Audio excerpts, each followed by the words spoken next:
In this episode of the TeachHUB Magazine podcast, I don't want to talk about students. We talk a lot about our students, but today I want to talk to you about another very important person whom you should never overlook or fail to prioritize: yourself. Yes, you, the teacher, are a very important person in the classroom too.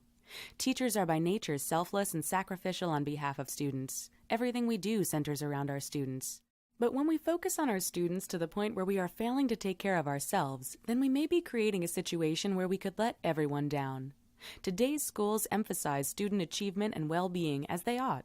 Teachers push themselves more and more to generate dynamic lessons, care for their students, communicate with parents, offer timely feedback, engage in professional development, and do all the things an excellent teacher is supposed to do.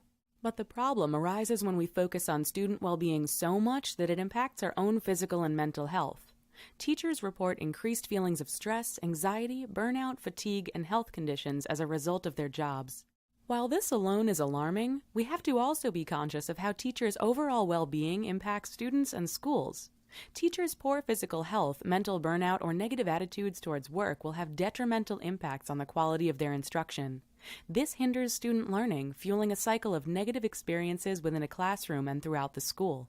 Ultimately, poor teacher well-being impacts schools' retention of teachers and drags down the culture of an entire school. Yet while on the one hand we pressure teachers with expectations, accountability, policy changes, and high workloads, we are failing on the other hand to provide adequate cultural supports to help teachers maintain healthy minds and bodies. First of all, teachers themselves need to acknowledge the importance of their own personal well-being and build healthy habits into their lives, guilt-free. This means that teachers need to set aside time for themselves and their needs instead of working to exhaustion.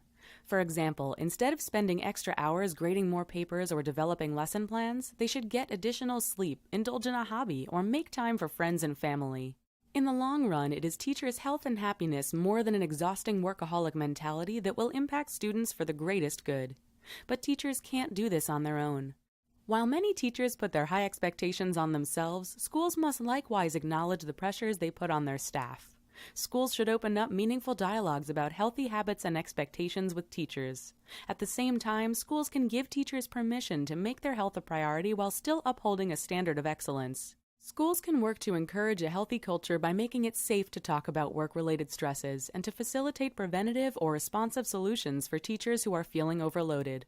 Our first instinct when we talk about education is to think about how we can work harder, run faster, and accomplish more with our students than we have before. But we also need to pause for a moment and ask ourselves one question: at what cost? While all educators must strive to provide an exceptional learning experience for their students, they must do so while remaining cognizant of their personal well-being. A healthy and happy teacher leads to healthy and happy students, which in turn results in better outcomes for everyone involved.